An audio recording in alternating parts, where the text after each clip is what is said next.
Have you ever stopped to listen to the sounds of a home where someone lives alone? It's not silence, not really. It's a subtle symphony of familiar noises, the low, steady hum of the refrigerator, the distant tick of a wall clock marking the unhurried passage of time, the gentle groan of floorboards settling in for the night. For millions of older Americans, this soundscape is the backdrop to a life of cherished independence, a life lived on their own terms, in the sanctuary they have built over decades. This autonomy is a badge of honor, a testament to a lifetime of strength and resilience. But what if that sanctuary, that fortress of solitude, is quietly being compromised by unseen threats? What if the very habits we adopt to make life simpler are, in fact, laying a foundation for danger, isolation, and a slow erosion of the very freedom we hold so dear? The truth is, living alone in our later years is a delicate dance between empowerment and vulnerability. The greatest risks are often not the dramatic events we see in movies, but the quiet oversights, the small, seemingly harmless mistakes that accumulate over time. These are the silent saboteurs of independence. In our journey today, we are going to pull back the curtain on 8 of the most critical, yet frequently overlooked mistakes that can turn the dream of aging in place into an unforeseen struggle. These are not the generic tips you've heard 1,000 times before. Instead, we will delve deep into the psychology behind these habits, explore their profound consequences, and uncover the powerful mindset shifts that can transform your home from a place of potential risk into a bastion of safety, joy, and unwavering confidence. Stay with us until the very end, because the final point is perhaps the most profound of all, a lesson in strength that many of us learn far too late, yet it holds the ultimate key to thriving, not just surviving, in the golden years. Let's begin by exploring the very ground beneath our feet. One of the most pervasive and dangerous oversights for an older person living alone is the subtle neglect of home safety adjustments. We're not talking about major, costly renovations, but the small, intelligent upgrades that can mean the difference between a minor stumble and a life-altering event. The human mind is brilliant at adapting. We grow so accustomed to our surroundings that we become blind to the creeping hazards. That worn-out rug at the top of the stairs, the dimly lit hallway leading to the bathroom, the shower floor that becomes slick as ice with a bit of water, these are not just features of a well-loved home, they are latent accidents waiting to happen. When you live with others, someone might point out a frayed cord or offer an arm for support. When you live alone, you are your own first and only line of defense. This isn't about surrendering to fragility. It's about strategically outsmarting risk. Think of it as reinforcing your fortress. Installing discreet grab bars in the bathroom isn't a sign of weakness. It's a tool of empowerment, giving you a firm anchor in a vulnerable space. Placing non-slip mats in the shower and kitchen is a simple act of self-preservation. Ensuring that every corner of your home, from the basement stairs to the back porch, is bathed in bright, clear light eliminates shadows where trips and falls are born. Psychologists specializing in gerontology often speak of the concept of environmental confidence. When your physical space feels secure and predictable, your mind is free from the low-grade anxiety that comes with navigating potential dangers. You move more freely, you sleep more soundly, and you carry yourself with a greater sense of command over your life. Have you recently taken a walk through your home with the specific goal of spotting these small hazards? Share one simple change you could make this week in the comments below. Your idea might just prevent an accident for someone else. Consider the story of George, a 78-year-old retired history teacher from Boston. He had lived in his two-story colonial home for nearly 50 years and knew its every creak and groan. He'd always scoffed at his daughter's suggestions to install a second handrail on the main staircase, viewing it as an unnecessary fuss. One evening, carrying a load of laundry, he lost his footing for a fleeting second. In a home with someone else, it might have been a minor scare. Alone, it resulted in a fractured hip, weeks in a hospital, and a grueling rehabilitation process that stole months of his precious independence. Upon returning home, chastened and wiser, the first thing he did was have that second handrail installed. He later confessed that the security it provided was not just physical, but deeply emotional. It was a daily reminder that being smart about safety wasn't about admitting defeat. It was about ensuring he could continue to live the life he loved in the home he cherished for as long as possible. By addressing these environmental risks, you are not bubble wrapping your life. You are fortifying your independence. Moving from the external environment to our internal one, another grave mistake is the tendency to skip regular health check-ins or dismiss those quiet whispers from our own bodies. When you live alone, there isn't a concerned spouse or partner to notice that you've been looking a bit pale, that your cough has lingered for weeks, or that you seem a bit more forgetful than usual. You become the sole guardian of your well-being, and this responsibility is immense. It's incredibly easy to fall into the trap of self-diagnosis and deferral. A persistent ache is brushed off as just old age. A brief spell of dizziness is attributed to standing up too quickly. We tell ourselves we don't want to bother the doctor with something so minor. But these minor symptoms are often the body's early warning system, the dashboard lights signaling that something under the hood requires attention. The challenge of solitude is that health issues can advance stealthily, without a second set of eyes to monitor their progression. Missing routine screenings for blood pressure, cholesterol, or cancer can allow preventable conditions to become life-threatening crises.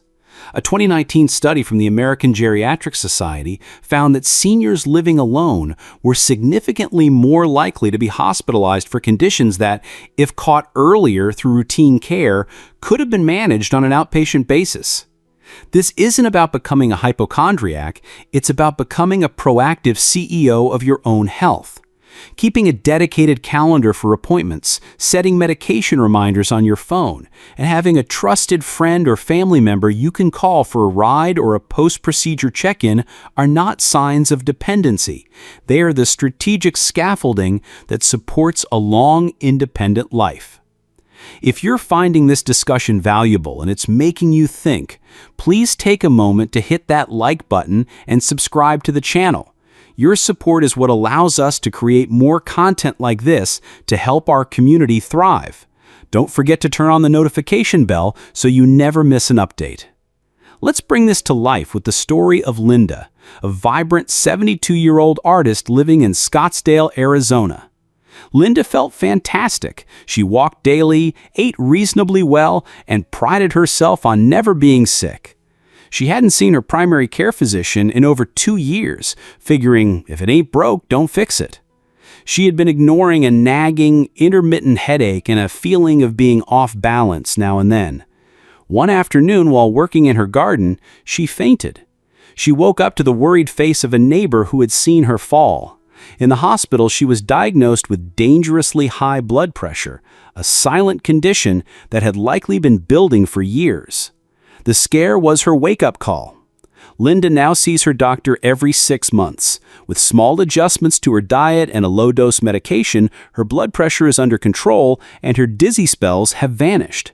She often tells her friends that living alone means you have to be your own best advocate. Your body is the only home you will truly have forever. By listening to its signals and engaging with preventive care, you are making the single most important investment in your continued autonomy. This leads us directly to another pillar of health that is often the first to crumble in a solitary household: meal planning and proper nutrition. The act of cooking and eating is deeply intertwined with social ritual. For many, the prospect of preparing a full, balanced meal just for oneself can feel lonely and uninspired. The silence of the kitchen, the lack of a dinner companion to share the day's stories with, it can all make the effort seem monumental. So the path of least resistance is taken. A frozen dinner zapped in the microwave, a can of soup, or the all-too-common tea and toast diet becomes the norm. While convenient, this pattern is a form of silent self-neglect, slowly starving the body of the essential nutrients it needs to maintain muscle mass, bone density, and cognitive function. Nutritionists and psychologists alike emphasize the profound link between what we eat and how we feel, both physically and mentally. A diet rich in lean protein, fresh vegetables, fruits, and healthy fats is the fuel that powers our resilience. It helps stabilize our mood, sharpen our memory, and provides the energy needed to stay active and engaged with the world. Conversely, a diet high in processed foods, sugar, and unhealthy fats can create a vicious cycle. It leads to fatigue and low energy, which makes you less likely to cook a proper meal, which in turn deepens the fatigue. Over time, this nutritional deficit can lead to frailty, a weakened immune system, and an increased vulnerability to depression and cognitive decline. It's not just about avoiding illness, it's about cultivating vitality. Has living alone changed your eating habits? I'd be genuinely interested to hear about it in the comments. Sharing your struggles or solutions could be incredibly helpful to others in the same boat. Consider Margaret, an 81-year-old widow from Minneapolis. After her husband passed away, her motivation to cook vanished. She admitted she was subsisting mostly on coffee, toast, and the occasional bowl of cereal. She didn't think it mattered much until her doctor expressed alarm at her rapid and unintentional weight loss and muscle wasting. With the gentle guidance of a nutritionist, Margaret discovered a new way of approaching food. She didn't start cooking elaborate 5-course meals. Instead, she learned the art of cooking once, eating thrice, making a large batch of hearty stew, or roasting a chicken that could be repurposed into several meals throughout the week. She started keeping her fridge stocked with easy, healthy staples like hard-boiled eggs, pre-cut vegetables, and Greek yogurt. The change was transformative. Within a few months, her energy levels soared. She felt stronger, her mind felt clearer, and she found herself wanting to get out and reconnect with her bridge club. Margaret's story teaches us that nourishing our bodies is a fundamental act of self-respect. It is the daily, tangible way we honor our health and fortify the independence we wish to protect. Of course, well-being extends far beyond the physical. One of the most insidious dangers of living alone is the gradual withdrawal from social connections. Loneliness is a quiet epidemic among older Americans, and it rarely announces its arrival. It creeps in slowly, almost imperceptibly. It begins with a declined invitation because you're feeling a bit tired. It continues with phone calls that go unreturned. Before you know it, days and then weeks can pass in a cocoon of solitude. While a degree of peace and quiet can be restorative, chronic isolation is profoundly detrimental to both mental and physical health. It's a risk factor for mortality comparable to smoking 15 cigarettes a day. Human beings are fundamentally social creatures. We are wired for connection. Staying socially engaged isn't a luxury, it's a biological necessity. Research from institutions like Harvard University has consistently shown that older adults with strong social ties live longer, have healthier immune systems, experience less cognitive decline, and report higher levels of happiness. The reason is simple. Connection provides purpose, meaning, and a buffer against life's inevitable stresses. Psychologists remind us that a good laugh with a friend, a heartfelt conversation with a family member, or the simple camaraderie of a shared activity releases a cascade of beneficial neurochemicals that reduce stress and promote well-being. Living alone must not mean living in isolation. It simply requires a more conscious and intentional effort to nurture the bonds that sustain us. If this message is resonating with you, and you know someone who might benefit from hearing it, please consider sharing this video with them. A simple share could be the spark that helps someone reconnect. And if you haven't already, please subscribe and join our growing community. We are all in this together. Think of Harold, a 75-year-old widower in Chicago who had fallen into a deep rut after his wife's passing. His days were a monotonous loop of television news and solitary meals. His daughter, worried sick, finally convinced him to visit a local senior community center. Reluctantly, he went. In a dusty back room, he discovered a small group of men his age who met twice a week to play jazz records and talk about the old days. Harold, a lifelong music lover, had found his people. That simple act of joining a group reawakened a part of himself he thought was gone forever. It gave him a reason to get dressed and leave the house, something to look forward to. Harold often says that rediscovering that companionship felt like turning the color back on in a black and white world. Avoiding isolation is an active choice. It's choosing to pick up the phone, to accept the invitation, to join the club. These connections are the invisible threads that weave a safety net of joy and support around a life lived alone. Just as social clutter can weigh on the soul, physical clutter can pose a tangible threat to safety. A commonly overlooked danger for older adults living alone is allowing their home to become overrun with clutter and hazards. It happens gradually. A stack of old newspapers here, a pile of mail there, shoes left in the hallway, an extension cord stretched across a walkway. Each item seems harmless on its own, but together they create a treacherous obstacle course. For many seniors, the most devastating health setback doesn't come from a chronic illness, but from a preventable fall right in their own living room. Keeping a home tidy and free of hazards is not about achieving perfection or maintaining a show home. It is a critical practice for preserving your mobility and independence. A single trip can set off a catastrophic chain of events: a broken bone, a hospital stay, a fear of moving, and a subsequent decline in physical strength that can rob you of the very freedom you've worked a lifetime to maintain. Clearing pathways, organizing your belongings, and being ruthless about removing items that are no longer needed is an act of profound self-care. Experts on aging also highlight the psychological impact of clutter.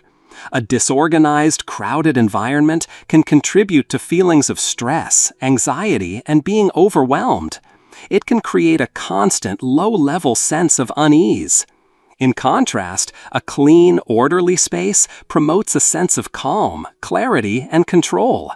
Your external environment is often a mirror of your internal state, and creating order around you can help foster order within. What is one area of your home that could use a bit of decluttering this weekend? Let me know in the comments below, and let's hold each other accountable for creating safer spaces. Consider Evelyn, an 80-year-old from Vermont whose home was a museum of her life. Every surface was covered with mementos, boxes of old letters, and stacks of books she intended to reread one day. She loved her things. They were her memories. But her home had become a maze.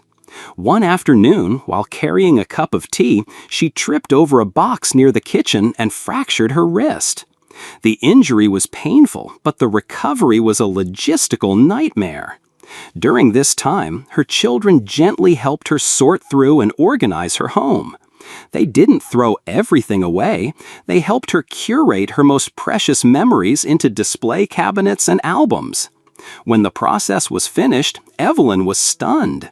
The open, clear space not only made her feel physically safer, but it also gave her a feeling of lightness and peace she hadn't realized she was missing. Avoiding clutter is about creating a sanctuary that supports you, rather than a storage unit that traps you. Every clear pathway in your home is a clear path toward a safer, more confident future. Equally critical to maintaining that future is the careful management of something many seniors deal with daily: medications. Mishandling prescriptions is a silent but potent risk for anyone living alone. Without a second person to double-check a label or ask, "Did you take your heart pill this morning?" small errors can easily occur. Forgetting a dose, accidentally taking it twice, or mixing up medications can have serious cascading consequences. These aren't just minor slip-ups. They can lead to dizziness, confusion, dangerous drug interactions, or even a medical emergency. The complexity grows exponentially as many older adults are on multiple prescriptions, each with its own specific schedule and instructions. Staying organized and vigilant is not optional, it is essential. Health professionals consistently stress that medication adherence is just as crucial as the medication itself. Thankfully, there are simple, effective tools to ensure consistency. Using a weekly pill organizer, which can be filled once for the entire week, removes the daily guesswork.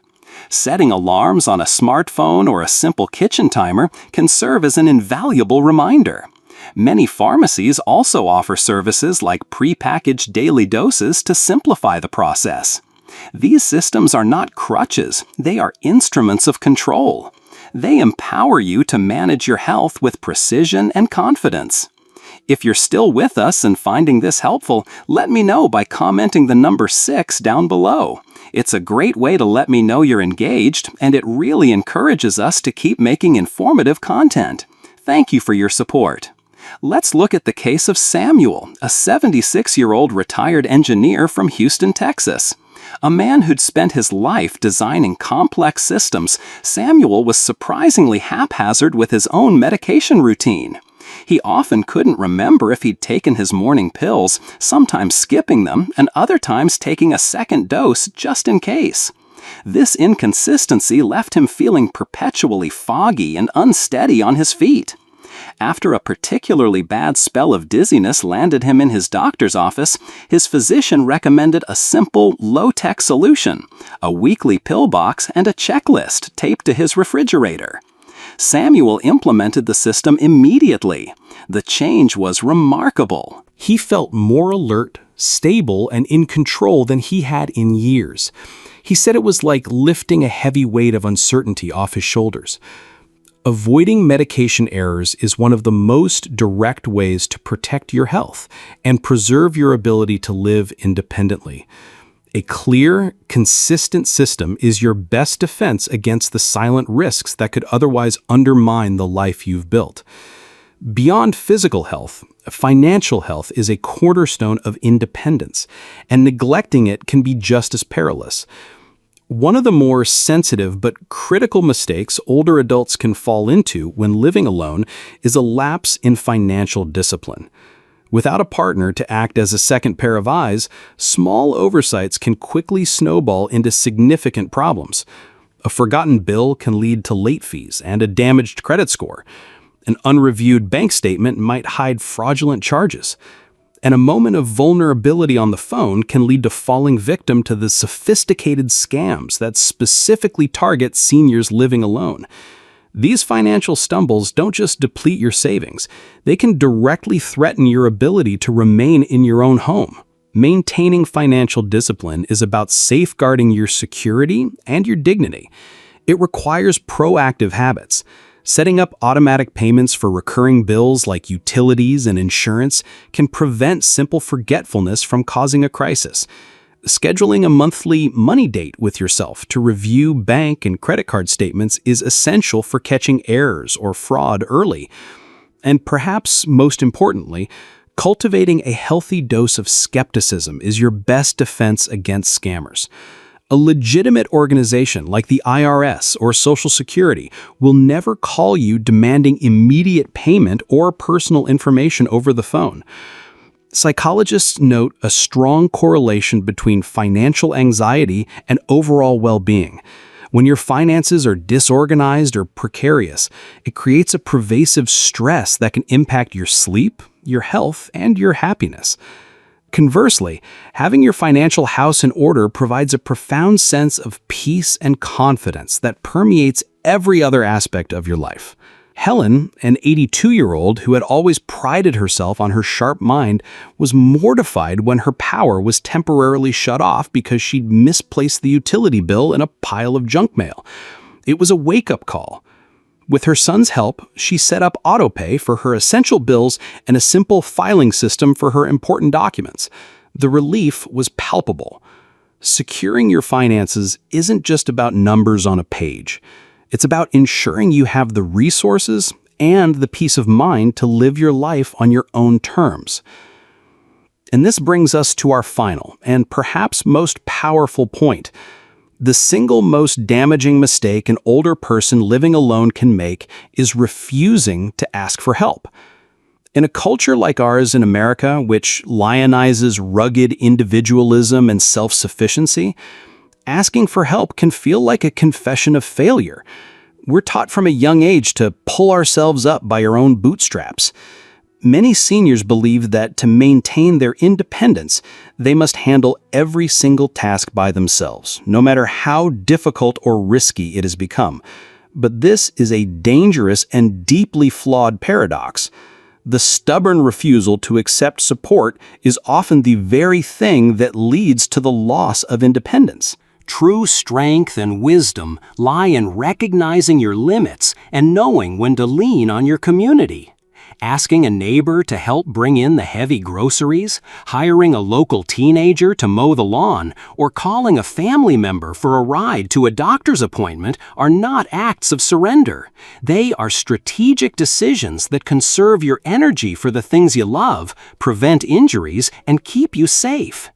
Interdependence is not the opposite of independence, it is its greatest ally.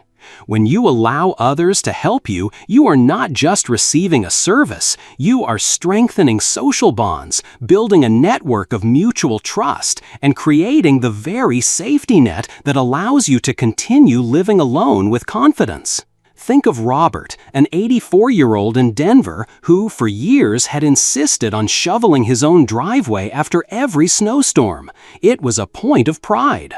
One frigid morning, his foot slipped on a patch of ice. He fell hard, and because of the early hour, no one heard his cries for help for nearly an hour. The incident left him with a painful injury and a deep-seated fear. After his recovery, he finally swallowed his pride and made an arrangement with the family down the street to have their son clear his driveway. Not only did this prevent another fall, but it also fostered a warm, multi-generational friendship. Robert learned that true independence isn't about doing everything alone. It's about having the wisdom to build a life where you are supported, connected, and safe. As we bring our conversation to a close, let's take a moment to reflect. We've journeyed through the quiet corners of a solitary home and uncovered the 8 silent mistakes that can challenge the independence of older adults. From the physical safety of your environment and the proactive management of your health to the vital importance of nutrition, social connection, and financial diligence, each point is a crucial thread in the tapestry of a well-lived life. But what stood out to you the most?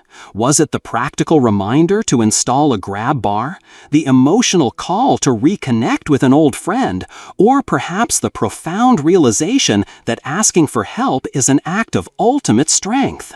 Living alone in your later years is not a passive state. It is an active, ongoing practice of self-awareness and self-care.